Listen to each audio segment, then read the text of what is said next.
নমস্কার বন্ধুরা, জ্যোতিষলোক চ্যানেলের পক্ষ থেকে আপনাদেরকে শুভেচ্ছা জানিয়ে আজকের বিষয় নির্দিষ্ট আলোচনাতে চলে আসব। আপনারা ভিডিওটি শেষ পর্যন্ত দেখবেন। ভিডিওটি যদি ভালো লাগে ভিডিওটি শেয়ার করবেন এবং চ্যানেলটি সাবস্ক্রাইব করবেন এবং পাশে থাকা বেল বাটন আপনারা প্রেস করে রাখবেন ভবিষ্যতে নতুন নতুন ভিডিওর নোটিফিকেশন পাওয়ার জন্য। তো চলে আসুন আজকের আলোচ্য বিষয়ে আমরা চোখ রাখি। নমস্কার বন্ধুরা, আজকে আমরা দেরিতে বিবাহ এবং তাড়াতাড়ি বিবাহ এই কানেকশানটি নিয়ে আমরা আলোচনা করব। তো সাধারণ অবস্থায় আমাদের জানতে হবে কি যে লেট ম্যারেজের জন্য যে কানেকশানগুলি সেগুলি হচ্ছে সপ্তম লগ্ন সাপেক্ষে সপ্তম ভাব, তার অধিপতির সঙ্গে যদি কোনো রকমভাবে শনির সংযোগ তৈরি হয় তাহলে একটা লেট ম্যারেজের কানেকশান দেখা যায়। সপ্তম ভাবের অধিপতি যেমন এই চারটির ক্ষেত্রে বৃহস্পতি, সেই বৃহস্পতিকে আমরা দেখছি যে শনির একটা তৃতীয় দৃষ্টি বৃহস্পতির উপর পড়েছে। তো সেই হিসাবে আমরা এটা লেট ম্যারেজের চার্ট ধরতে পারি। তো এটা আরও কনফার্ম হওয়ার জন্য আমরা পাশের একটি স্ট্রাকচার নিয়েছি, যেখানে আমরা দেখিয়েছি কি যে অগ্নি রাশির যে গ্রহগুলি সেগুলি এই অগ্নি ইস্ট বা অগ্নি হিসেবে আমরা যে দিকটিকে দেখিয়েছি সেখানে স্থাপন করব। পৃথ্বী রাশিতে যে গ্রহগুলি অবস্থান করছে সেগুলিকে আমরা এই পৃথ্বী রাশির ঘরে আমরা স্থাপন করব। বায়ু রাশিতে D1 চার্টে যে গ্রহগুলি অবস্থান করছে সেটিকে আমরা এই ঘরটিতে অবস্থান করব এবং জলরাশিতে যে গ্রহগুলি আছে রাশি অনুযায়ী সেগুলিকে আমরা ঠিক এই ক্ষেত্রটিতে অবস্থান করাবো। এক্ষেত্রেও কিন্তু একটা আমরা সংযোগ পাবো। তো D1 চার্টের ক্ষেত্রে কানেকশানগুলি কি না, সপ্তম ভাবের সঙ্গে শনির সংযোগ তৈরি হতে হবে, কারণ শনি লেট মুভিং প্ল্যানেট, এক একটা রাশিতে 2.5 বছর ধরে থাকে। তাই শনির সঙ্গে যদি দেখা যায় যে সপ্তম ভাবের অধিপতির সঙ্গে কোনো রকম সম্পর্ক তৈরি হয় বা সপ্তম ভাবের সঙ্গে কোনো রকম সম্পর্ক তৈরি হয় তাহলে একটা লেট ম্যারেজ হবে, এটা আমরা ধরে নেব। তো এটা কনফার্ম হওয়ার জন্য আমরা পাশের এই স্ট্রাকচারটিকে নিয়েছি। এখানে নিয়ম হচ্ছে কি যে এখানে এটি একটি মেল চার্ট। তো এই মেল চার্টের ক্ষেত্রে কিন্তু শনির সঙ্গে শুক্রের সংযোগ আছে কিনা আমরা দেখব। এইভাবে যে অগ্নি পৃথ্বী বায়ু রাশির যে গ্রহগুলিকে আছে সেগুলিকে স্থাপন করে এই স্ট্রাকচারটিতে আমরা দেখব যে তাদের মধ্যে কোনো ধরনের কানেকশান আছে কি নেই। তো এক্ষেত্রে আমরা দেখেছি যে এই D1 চার্ট অনুযায়ী লেট ম্যারেজের চার্ট আমরা একটু ক্রস চেক করব, সেই জন্য এই স্ট্রাকচারে চলে এসেছি এবং এখানে আমরা D1 চার্টের গ্রহগুলিকে আমরা অবস্থান করাবো। তো প্রথমে যে অগ্নি রাশিতে আমরা দেখতে পাচ্ছি কেতু অবস্থান করছে, তা সেক্ষেত্রে ইস্টের ঘরে এখানে আমরা বসিয়েছি। তারপরে পৃথ্বী রাশিতে আমরা শুক্রকে দেখতে পাচ্ছি, যেটিকে ওই জন্য আমরা পৃথ্বী রাশির ঘরে আমরা বস করিয়েছি। এরপর আমরা চলে আসবো আবার পৃথ্বী রাশিতে আমরা আবার রবি বুধকে দেখছি, তাই সেই পৃথ্বী রাশির ঘরে আমরা রবি এবং বুধকে আমরা আবার এখানে অবস্থান করিয়েছি।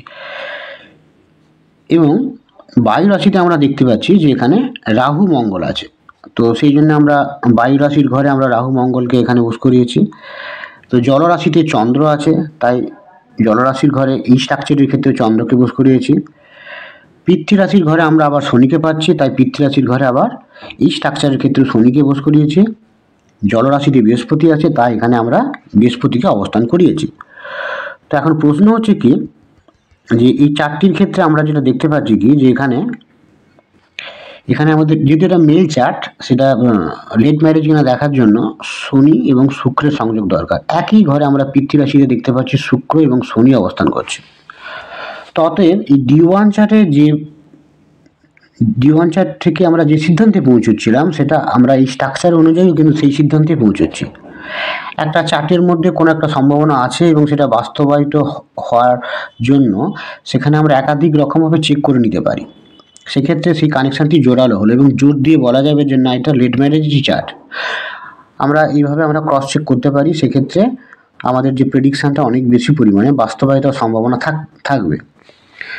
তো এখন প্রশ্ন হচ্ছে কি যে লেট ম্যারেজ আর কীভাবে হতে পারে না, বিবাহকারক গ্রহ যদি দুস্থানে থাকে, যেমন এই চারটির ক্ষেত্রে বিবাহকারক গ্রহ শুক্র দুস্থানে অবস্থান করছে। 6, 8, 12 রাশির মধ্যে যে কোনো একটি ঘরে অবস্থান করলেই এই ধরনের অবস্থা আসতে পারে।